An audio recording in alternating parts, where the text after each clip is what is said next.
feels to me as if it's so much harder to make a go of it here than it was, but I think it will still always be possible. People will still want to. Mm-hmm. They haven't, no one has, the scene hasn't left.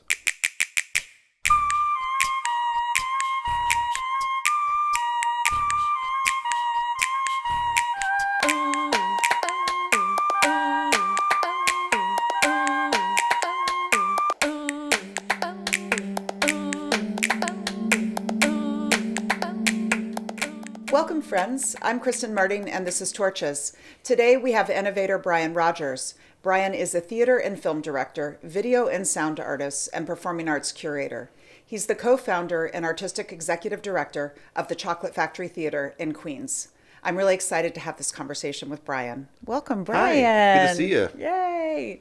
So how did you come to be in downtown performance? Oh, I came to New York mainly because it was just sort of a given that I would do that, and I hadn't given a lot of thought necessarily to the to why or the parameters of how it would look to live in New York. I had this understanding of myself at that time of what I thought I wanted to do, which was essentially to work in regional theater.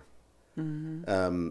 But even by the time I was finishing college, I was very disillusioned with the idea of that, and didn't find much of what I understood to be contemporary theater at that time to be all that exciting. Mm-hmm. But really soon after coming to New York, two things happened. Someone told me about the Worcester Group, and I went to see the Worcester Group, and that sort of blew my mind. And then I saw, this would be 1995-ish, a piece by David Herskovitz, Target Margin Theater. That just changed everything for me. I suddenly understood, this kind of thing can happen, and it's called theater. And there's this whole other world of performance that's very cross-disciplinary and weird and hard to define. And sometimes people call it dance, or they call it performance art, or they call it theater. Mm-hmm. This enormous sort of sense of openness and possibility in the quote-unquote downtown scene. And so I just knew that was the place I needed to be in some kind of way. And it wasn't that long after that I met you. I was trying to remember in advance of coming here today when it was that you and I first met, and honestly I can't remember what year that would have been, but I don't remember in the what 90s, year, somewhere in the 90s.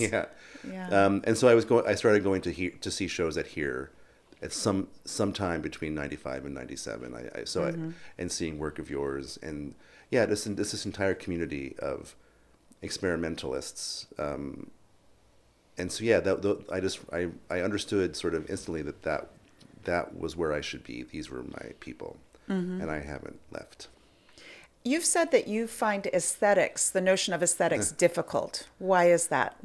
Where did I say that? I don't know. I read it. I did research for this interview, and I found it in one of your interviews. Wow.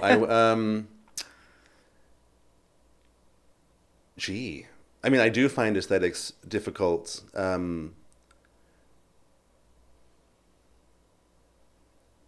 And it might but aesthetic, people use that term contextually in very different ways. Mm-hmm. And so I don't know that I have trouble with it broadly. I think it's contextual. It depends on what we mean by that. I think that and I honestly have no memory I believe you, I must have written that or said it somewhere. I don't doubt it, but I have no memory. I think that sometimes, downtown has had, and it's morphed and changed over the years, downtown has had a style or styles. Mm-hmm. And sometimes that can be a mask for a lack of ideas. A good example, and I won't name names, but Anne Bogart and Viewpoints, the technique of that she and others developed to make Mary work. Overly, yeah.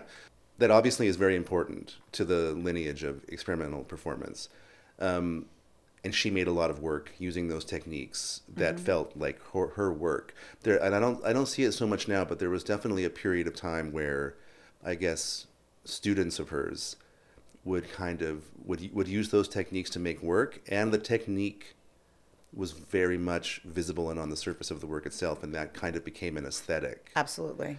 And so maybe the lack of differentiation between the methods or tools or techniques that one uses to make work and what the work is doing can be really tricky. Or any of the very important artists to me. Richard Foreman had a distinct and unique style. There are others who have mimicked that style aesthetically, but didn't have necessarily the meat of the material happening or the ideas happening inside of that. And I think it can just be, there's an anxiety of influence aspect to it. It can be hard to find your own. It can be hard for one to find one's own voice, and then that voice contains a style, which I guess is another way of saying one's voice has its own aesthetic if it finds it. But yeah, maybe if I were to say I had trouble with aesthetics, it has mainly to do with fashion, or what work can sound, look, and feel like contextually in moments of time.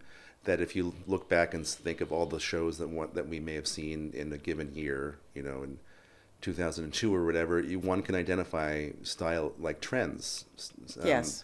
aesthetically, and I think it's unavoidable, but I think it's for me it's important to try to see past those things and to ask the question, what is the work actually doing? What is the meat of the work? Yeah. Yeah. How do you encourage risk in your own work and in the work that you curate?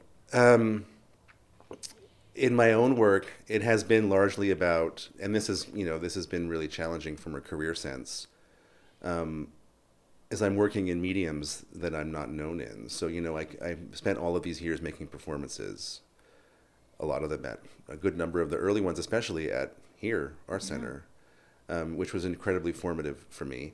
And at a certain point, I started to feel as if I needed to be making other kinds of things.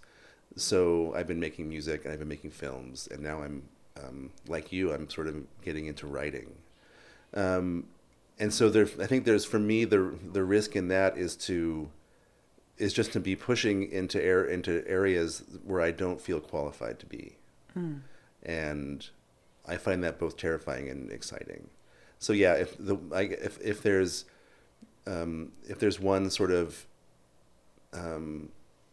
inciting incident for my own risk-taking, it's to hopefully continually be underqualified, if that makes any sense. And does that lead to failure sometimes? Oh, most of the time. One of the reasons I feel I'm very active as an artist, but I don't sort of put things out in the world that often anymore. It's every 5 years if I'm lucky. And some of that has to do with the nature of my quote-unquote day job, running a venue, but a lot of it has to do with, it takes me a long time to try and then throw it away and try again and throw it away and get to a place where I feel like I've made something that I'm proud of. Yeah, so it's a very, very slow process. Most of it is marked by failure.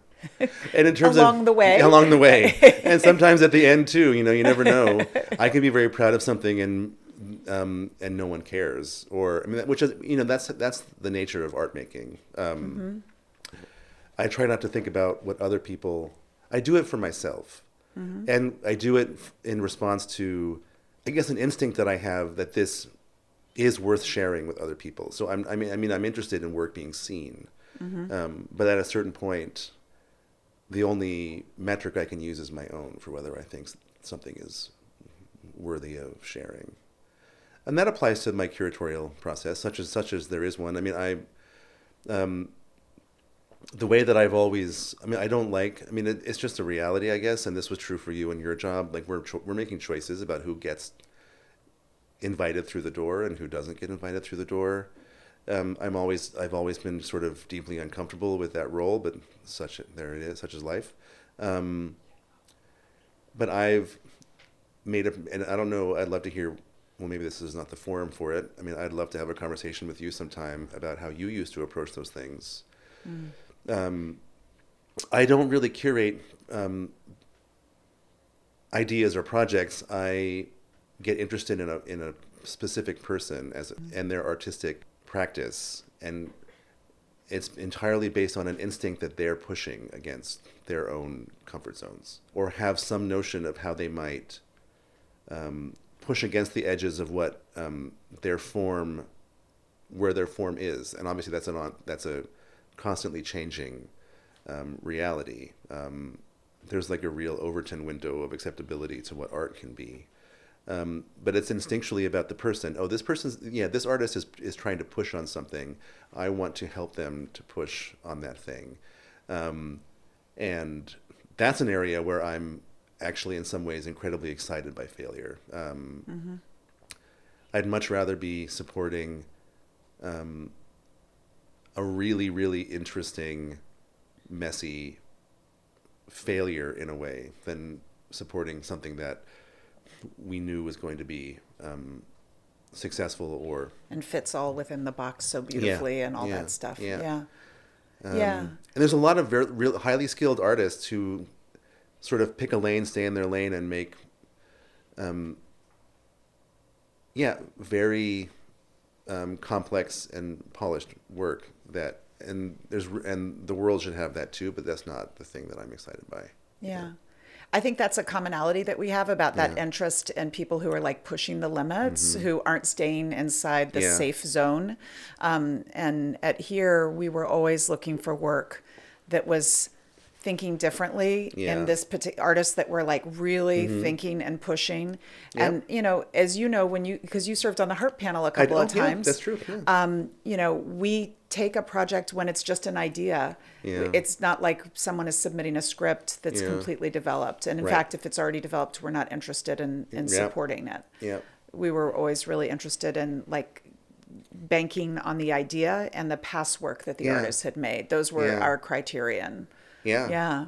I also contributed to at least one of the HARP projects with Shaun Iron Lauren Petty. I don't know what year that was. I'm so lost with time. Keep the Electric Eye on Me. Yeah. And I guess I would say like 2015-ish. That tracks. That feels, something feels like around that. then. Yeah. And I was just a collaborator. I mean, and I was making sound and music for that piece. And the thing that it was really important to be involved in that kind of process, where it didn't feel as if there was. I mean, it's funny to say it this way. I know how small here was as an administrative team. It's like coming from the executive office, any kind of tension or insecurity about what it was that the work was going to turn out to be. Right. That's a really important aspect of the downtown scene, I think, where the venue or the producer or whomever is just is engaged. But is totally open to whatever is going to emerge from the process that the artists are leading for themselves. Absolutely. Yeah. And ultimately, in the case of the Chocolate Factory and here, ticket sales don't make a big difference. No. So there's a much bigger way that 3% of our budget is box office. Yeah. Exactly. Yeah. Is it tricky for you? You talked before about it taking 5 years to make a work. Is it tricky for you to balance the creation of your own work and the curating responsibilities and the leadership of it's been really, really tough. And it's ironic because like you, well, I know here was a collective of artists, but I think that we share this in a lot of ways. I started the Chocolate Factory mainly to support my own work, thinking that. And I don't regret any of this, and it has worked out in a lot of wonderful ways that I couldn't have ever have anticipated. But the original idea was, this place will support my work and the work of others, and there'll be a community that's built around that is complementing this other larger community that other venues like yours sort of led the way, or like showed me that it was possible to do that kind of thing. But then the reality for me, trying to build from the ground up a very small organization that's now much, much larger than it was, but is still relative to the field fairly small. Balancing, finding time, and not just time, but like mental capacity to think about artistic work when I'm also worrying about fundraising and payroll and how much money is in the bank in any given month, and Yeah. sort of living on the edge of financial calamity, At all moments. at all moments, getting really comfortable with that with that thing, like being able to sleep at night while you still don't know if you're going to be able to pay your staff 3 weeks from now or whatever. Yeah. It's not, and Sadly, very familiar. yes, I know you can. I mean, I know you can relate. I mean, and you so yeah, it's gone through phases where it's really, really hard for me to just find the energy. Because to make work, at least for me, is not just having a 4-hour block of time to rehearse. It's having enough time and space to reset and enter a different, mental and spiritual zone where ideas can come. And it's been really hard off and on for me to do that. One of the changes that helped, honestly, was, and it's really ironic because the Chocolate Factory is a performance venue, and I can't come from performance. But I really had to, I wanted to push into different territories or different forms, but I also needed to be creative because I did hit I did find myself at a moment where I could not feel creative inside my own space and making performance work in there. All I could see were the problems. I'd be in the room and I'd see that the roof is leaking, and I was like, I have to think about that thing. And one of the ways I shifted it was to make work completely outside the walls of that place, basically. And then would you bring the work there to premiere? Sometimes, yeah. I mean, I like in 2023, I made an album, and I released the album and made a kind of performed evening around it to launch it. And this film that I just finished this year, I showed it twice at Chocolate Factory, and I'll probably show it there again. And maybe I'll reach a point where I can go back into that space and feel excited about it again as an artist. But also, this is something I did not anticipate, and it's been really tricky, but, and I'm sure this was true for you at here as well. In the course of doing this work, I developed really close relationships with a lot of colleagues who were also curators nationally and internationally. And we share a lot of work, and we co-commission work with a lot of places like the Walker Arts Center and PICA in Portland and so on. And Fusebox. And Fusebox, and a few places in Europe, and and Red Cat, and all of these things are wonderful. But the unintended side effect of that, in some kind of way, because I have friendships with these fellow curators that enable us to talk candidly about work, it kind of has shut the door to my own potential for getting my work out there in those zones. And exactly the venues where your work would fit. Yeah, no, Yes. Precisely, because it's just it becomes a kind of, it's not exactly a firewall, but there is a kind of uncomfortable boundary around that, because if I'm talking to a colleague and we want to be frank about it, and then inject inside of it, also I'm making work, and what do you think about that? And kind of, it pops that balloon really quickly. Yeah. And so I have to find other ways for my work to be shown that isn't the path that a lot of independent artists are trying to take, although it's all crumbling, and those opportunities are so few and far between now anyway, and there's not really going to be, I imagine, a touring network in the United States that resembles what it was 15 years ago. Agree. We're going to find, there'll be new pathways to find somehow. Do you have any ideas of what those new pathways are? I mean, I think I do have ideas. I have no idea I don't know how it will manifest, but I think we have to get more DIY about it. I mean, I draw a lot of inspiration to really generalize, like the punk bands in the 80s doing van tours and playing in VFW halls and sleeping on people's floors and just figuring out ways to do it economically. And I'm not saying it's not apples to apples, but I think that artists will need to figure out ways to make work, show work, and travel work that is economically viable in an entirely different way. I can't remember. Did you participate at all in I think it was more late 80s, early 90s. So maybe it was already over by the time you were coming around. It was Eric N's Room and Transportation RAT and the RAT conference and all of that stuff. I remember hearing about the RAT conference, but no, I never participated. It was exactly what you were talking about translating the way that the kind of music movement has worked to. It just feels our industry is going so in the opposite direction of that, with the idea of how we compensate ourselves that has been so exploitative and how we stop that exploitation. Right. And yet there's less available. So if people want their work out there, it's a real puzzle right now in our field. Yeah.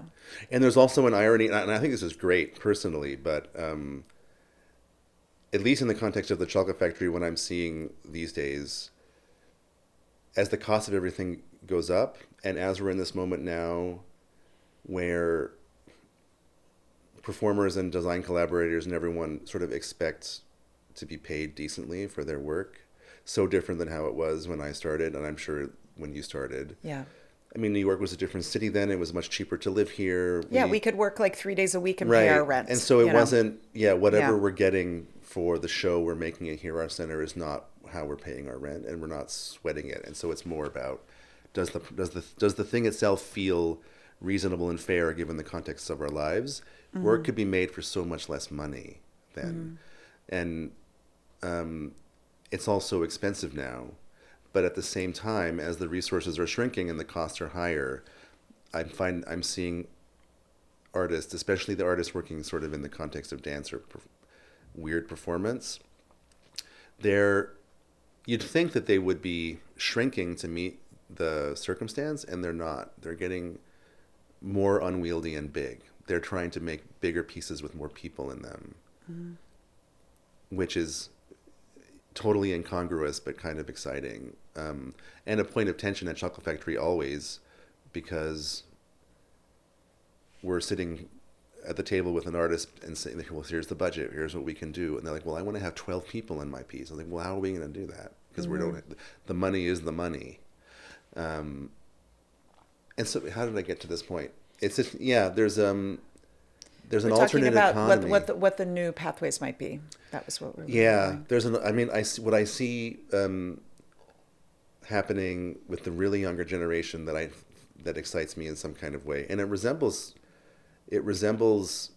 the way things happened in my world, at least in the 90s. Artists are making different kinds of community agreements with themselves around how their work will be made. There's a mutual aid philosophy with some artists that is happening. Yes. I'll be in your piece if you'll teach, if you'll make costumes for this other piece. If you'll do exactly. This thing. Which also harkens back for me. I mean, obviously I wasn't around for this, but it harkens back to me to what it feels like, and I have a huge sort of retroactive, fantastical nostalgia for the thing of how artists in the 70s in New York were making things. Like the notion of Robert Rauschenberg making sets for Simone Forti or whomever. Whatever amazing friends you find in your community, we're just going to all collaborate, and we're going to trade and barter and find ways of doing that together. It's super exciting. Yeah. It weirdly has to be now. It has to be. I mean, everything's about money. We live in a capitalist structure, but finding ways to replace money with other things is how it will happen. How do you resist commodification at the Chocolate Factory? And because I know you also have a mission of ensuring that artists are compensated appropriately. So how do you balance those things? Right now it's an intense struggle, because there's it's hard to discuss without it sounding really glib. When the Chocolate Factory started in 2004, and it was a volunteer-run organization, and the entire annual budget was $35,000, and I was working full-time for free and had a day job, and Sheila, the co-founder, was doing the same thing, and we were offering artist shows for a split of the box, and that was it. It all felt incredibly positive, and no one ever complained about the money. Now, that if you have a commission at the chocolate factory, you're getting 25 grand minimum to do a 3-week residency ending in a show. Actually, we have many fights about how that's not enough. So it's a funny, there's an irony to it. It's all very real. Yeah, more money, more problems. I wish that there were a way to, well, this is where it's so easy to kind of valorize the good old days when money wasn't the thing that we cared about so much. Obviously, we don't want to have artists to be exploited and to not be paid. Yeah. So but I do miss the days when it felt as if me as the presenter and the artist were basically on the same page with the same goal in mind and a really positive attitude around how it was all going to come together. And yeah, money is sticky. You said the currency of this field is trust, and you're talking a little bit about that. And can you talk a little bit about that friction? Because there's a feeling that you have more, I think, is what happens. Yes. Or that you could choose to give more, and you're choosing not to. I know. And so that's where that trust question comes in. Yeah, money erodes the trust part of it sometimes. It can be, especially, and there's a generational component to it. Yeah, I mean, I know this was true. Probably still is true for here Art Center. As we grew, and because we've always, and here has done this too, punches above its weight in terms of, we're $1 million organization right now, and I think people, obviously they could look at our 990 and see that that's just the truth, but they look at the work that's coming out of the place and they make an assumption about how much money we have, and they think it's a lot more than we do have. We live and die by our reputations, I think, and it mainly comes down to that, to getting to a place where everyone trusts and understands that no one is trying to get over on the other or screw them or take advantage of the thing. And I still believe that is, we've obviously, we're raising money, all of us. We're trying to survive in a capitalist system. So money is real, and we need money, but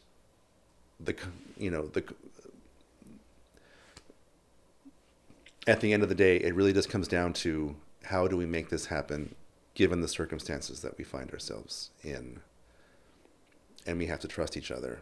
And the chocolate factory grew because people trusted that that our hearts were in the right place, and that we were spending our money what little money we had in the right way. That you were prioritizing the artists and their making. It feels more. It feels a bit trickier now, but I feel like artists of my own age or slightly older who have a memory of how it used to be in New York and what one used to get paid to have a show at PS 122 or at Here Art Center or at the Kitchen, look at it now and say, oh yeah, this is much better than it used to be. We need to, they're trying. There are younger people who are newer to New York who are sometimes a bit appalled at the circumstance. Yeah. And I have to fight my own, Gen X urge to be like, well, to get off my lawn kind of thing. Of like, well, you don't like it, take it or leave it. That's not healthy either. Yes. So. Yeah.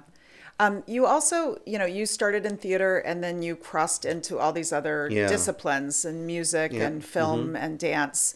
And how do you see the expectations across different aspects of the field and the compensation? Like it's really interesting. Yeah. As also I worked in multidisciplinary and there's different expectations and you have to fight against that and say, no, wait, we're going to compensate everyone the same, even though you have different expectations. Yeah. Yeah. I mean, there's so many layers to that. There's, how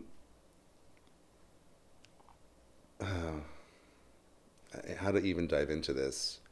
Yeah, I mean, supporting like a decently sized project with lots of collaborators. The class differences emerge instantly. The lowest on the totem pole are the performers, which ironically, Yes. dancers and actors maybe are And dancers usually lower yeah, than yeah, actors. and they're used to not getting paid, and whereas musicians, it's an entirely different ecosystem. Musicians aren't used to, I'm generalizing, obviously. And I have such, I don't know, it's definitely a grass is greener vibe for me around how music functions, where, an evening of music can cost so much less to produce because it's not an 18-month rehearsal process. We show up on the day Right. and do the gig, and then we go on, and Yes. and everyone involved has many gigs, but musicians expect to get paid, and they will get paid, and designers expect to get paid, and they will get paid, and the biggest struggle and this is like it has led to sort of the biggest financial challenge that we have, is technicians simply will not, there's a rate, and they just won't work for less than that rate. And the supply and demand is again, that's a capitalist notion. You can't get technicians for below a certain amount. There's other work they could be taking. And at a certain point, it started to feel really gross. It was like, oh yeah, we're paying technicians $32 an hour, and we're paying dancers $18 an hour. That's half. It's wrong. That's wrong. And like, how do we? How do we fix that? It's simply wrong. Yes. And so we have to grow the budgets of these things a lot. And how do we even do that? It's a problem. It's a problem. And then like in the kind of top level around how the fields function, it's been really fascinating. Theater and dance, like theatrical production is so expensive relative to the way in which any other form is happening. Music is so much cheap. Music presenters, their budget for a performance is so much less than a show at Here Art Center or the Chocolate Factory. And now that I'm making films and I'm starting to show, it's been a slow road, but like showing in film festivals, the norm for that is there is no money. Film festivals don't pay anything for anyone to show. And that's just the norm. And it seems to be totally embraced. Is the idea that you're making your money later because you go to the film festival and a distributor picks you up and then you get some kind of release. I guess. Yes. Or even in my context, the films I'm making are really experimental, very non-commercial. And there are some really cool festivals for experimental films. And the assumption, and this maybe is how it works for writers too, is that the economy of how the films are made is supported by these other structures. And usually it's academia or something. There's just no expectation of compensation for showing work in those forums. It's really interesting. Right. Yeah. Fascinating. Just going back in time again, in the 90s, there were a lot of new spaces in New York City. I miss that a lot. What do you think brought that about? And is that needed again now or no? I'd love to know what you think, what your memory is. And you were here, you were in New York. Well, you're from New York, aren't you? Yeah. So you were here forever, but the downtown scene that I was a part of, I feel like I entered on maybe like to some degree the downward cycle of that thing. But I remember on many an evening just being like, what do I see tonight? I'm just going to go to Ludlow Street and see what's happening at one of the 5 venues that are there. In a 4-block radius, yes. And just knowing that there would be something on, and I would go to, and I could just pick one, and it might be terrible, but who cares? There'll be something else tomorrow. Or going to PS 122, there was a new show every week. Here Art Center, the same. There was 2 shows a night usually. And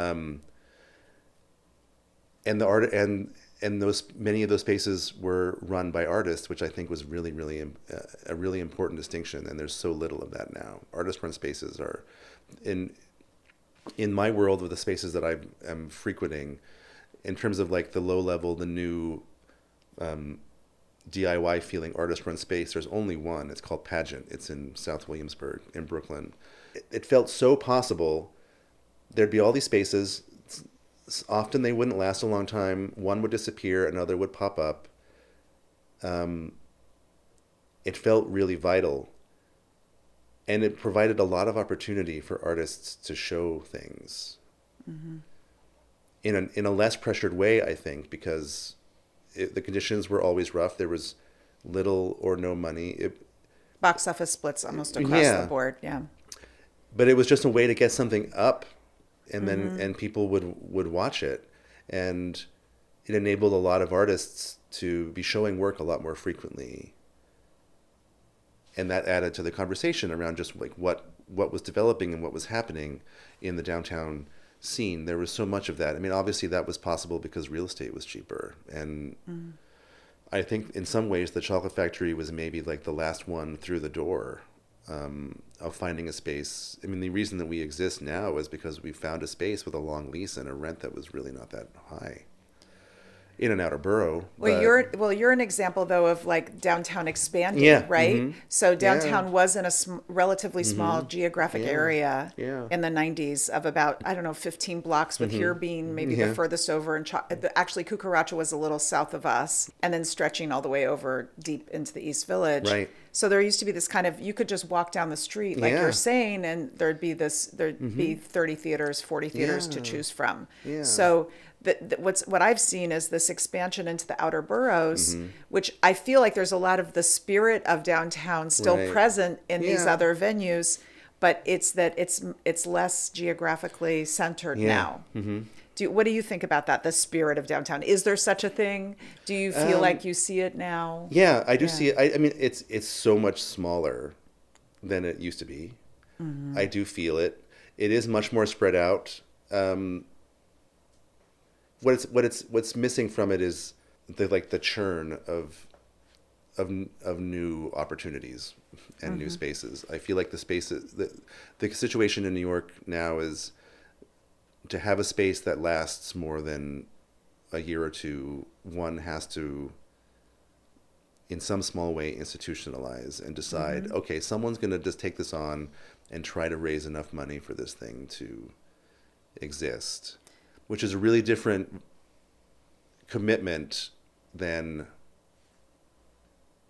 I'm taking over this storefront for artists being like, we can cover the rent on this together, and and if we have enough shows in here, it'll pay for itself, and we'll all just get together and kind of work share the thing in some kind of way. Yeah. And it doesn't replace our own art practices, or none of us have to make this our full-time job kind of situation. When you talk about the institutionalization, I think you're also talking about the curating changing. Yeah. And the gatekeeping around curating. Yeah. I know some dance artists who feel like they can't work in New York City because the few dance curators don't like their work. And they feel like there's only a few places they could go, and those places don't like their work. So they're like, what do I do? Well, I work outside New York. I work in the academic context outside New York. Well, if you're a dance artist, they're probably talking about me as the person that's not letting them through the door. There aren't that many venues for dance in New York. Well, they talk about Dance Space Project. Yeah, I know, but there's just so few of us. Yeah. And that perception is real. That notion of what it means to be a gatekeeper in this context. Yeah. So much of it, I mean, I would counter by saying, from my perspective at least, it actually is not connected to my personal taste in a really big way. I mean, it is connected. I mean, I am a gatekeeper in the sense that I'm deciding and I'm looking at some notion of potential, but often what I instinctually see as potential in an artist is disconnected from what I like. But I think really it's just it's an issue of resource and constraint on resource.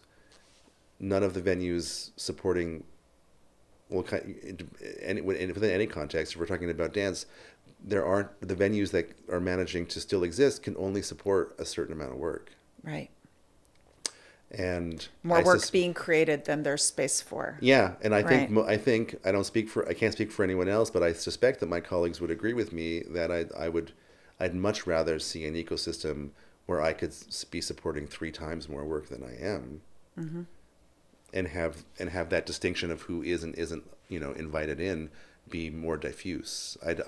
It's no fun to say no to people. Right. There's no pleasure in it. Of course. Yeah. What do you think, you're getting on this a little bit, is your relationship and responsibility as a curator to your community? Oh, wow. That's a thing that so I have felt over the years an intense sense of responsibility to a community of artists to show up and be present for their work and to follow their work. That's an exhausting proposition. For years, I would see 6 things a week or some insane amount of things. And in the beginning, that was fun. And then it became much more like work. I've been joking since I left here about how joyful it is to choose what I'm going to see, right? Instead of going it's what so I much feel better. The obligatory things, even if they were good, but just like, oh, I have to see that. Right. So yeah, totally. I can relate to this so deeply. And I mean, for me, I go to the cinema or I go to hear music just to see to have an experience that I'm choosing potentially for joy or pleasure, and not because I know the artist and potentially know a good number of people in the audience too. But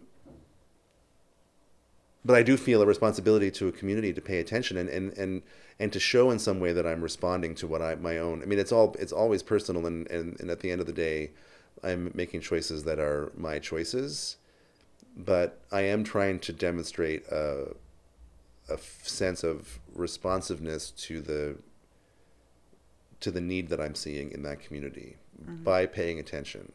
But I'm able to see much less work. This is partially just for my own physical and mental health. I see less than I used to. And so I've had to find other ways of keeping up with what's going on in the scene. And so, like, for the last 2 years, we've had this sort of very informal peer nomination system in a way where I'm just asking certain artists, and I'm changing it every year, who should I know about? Who are you following? And I'll pay you a little something just to share their email with me and write a sentence as to why that you think I should be paying attention, and finding ways of inviting artists into the space that way. But yeah, it's a challenge, because it could, the wanting to be supportive of a community can kill you if you do it for too long. So it's. I also have gone to music so much. Even though with Prototype, I've been looking at opera and music theater and music work that's crossing over. But I've found that very invigorating to go to a lot of music over the years. Joy, you mentioned joy, and when you were speaking a minute ago, is how do you find joy in your own art making? Well, one of the ways that I've found joy in it lately, and this may sound strange or ironic, is to sort of winnow my practice down most of the time to a sort of very internal solo practice. I finished a 40-minute film earlier this year that I just made entirely on my own, so it didn't involve any outside collaborators at all. And that was, you did the music. I did everything. I shot every frame of it, and if there's a person in it, it's probably me, and I edited it and did all of it. And that, for me, that was just a strategy to not. There are wonderful things about collaboration. Don't get me wrong, and I love that too. But for me to have joy in it, I have to, like, the thing that I got. I think it can really stress me out. The feeling of responsibility to others that I have engaged in service of a project that I'm paying money to. And there have been times when, and maybe you can relate to this, although I think you get a lot of joy from directing. It seems so. Or the way my mind works and the way my work unfolds, I have reached moments in the past where the notion of having a room of 8 people who are on the clock, and I have 4 hours with them, and I have to yield some kind of result. I find that I have found that paralyzing, and just really pressure filled at different times. And so where I am now is just like, I just want to make whatever I want to make on my own time, and that can be really pleasurable. So right now that's how I'm that's what I'm doing. Great. I have made films with larger teams of people, and that can also be really fun too. But the way in which it's fun is that it's so time limited. Like I made one feature film that we shot in 9 days, and so it was 9 days of chaos, and then 2 years of just me. Wow. On my own, just figuring out what it was, and sorry about that. Coalescing into a thing, mostly on my own. Mm-hmm. Yeah, I just think I'm not a natural director in the sense that I get pleasure or joy or even I'm good at just like managing the dynamics of personalities and people and the time constraints and the financial constraints and all of that. Mm-hmm. I have huge respect for directors who love to do that, but it's just not who I am. There aren't that many people who have had the notion that we could make a life out of this kind of work, which could mean a lot of things, but it's largely like, oh, we're gonna open a space and we're gonna run the space and we're gonna build a community around the space and we're gonna exist in community with other spaces. There's a kind of magic for me looking back that I've managed to make a living doing this at all. And it's a total accident. And it's not as if you and I didn't, we worked our, I don't know I don't know your origin story and to what degree like this was here Art Center was or wasn't part of like your grand plan for life. Chocolate Factory was not a grand plan. It was just sort of responding to circumstance. And I feel so lucky and grateful that it's managed to continue. But it was not part of my grand plan. I figure, but I don't want to. I don't want to presume. I was an artist. I was a director, and I started a company to direct as much as I could and to self-produce with my friends who I started the company with. And Tiny Mythic is the company. Mythic, I exactly. Remember. Yeah. And then here was an extension of that same work, and I didn't realize I was putting my own work on the back burner. Yeah. But here, the fires were always there to put out. So I'm now excited for this next chapter to be able to be focusing on prioritizing my own art making. Yeah. And I made work all the time, like you've made work. We both have made work throughout our careers. Mm-hmm. Yeah. But it definitely, having this space definitely changes those priorities. Yeah. It's created so many challenges and compromises, but it's also made so much possible in my life. Mm-hmm.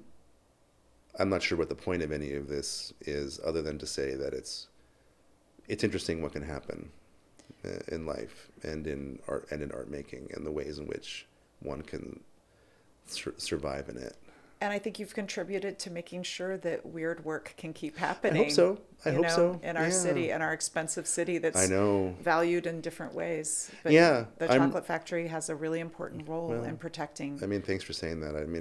It's nice to hear. I hope that it does. It's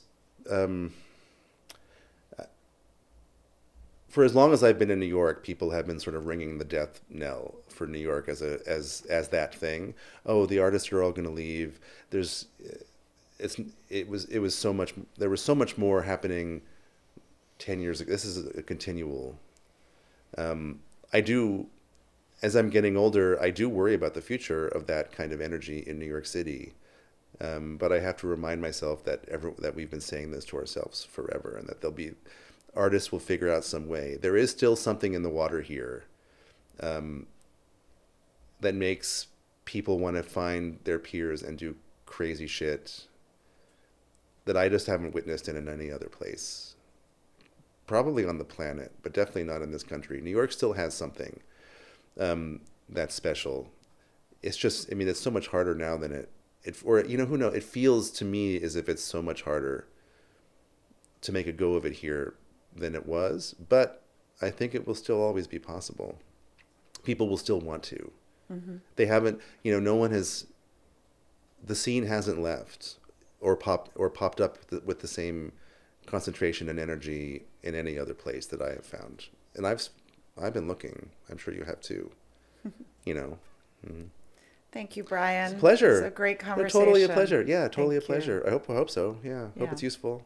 Great. And thanks to Hal Round, and we hope you'll come back for more Torches.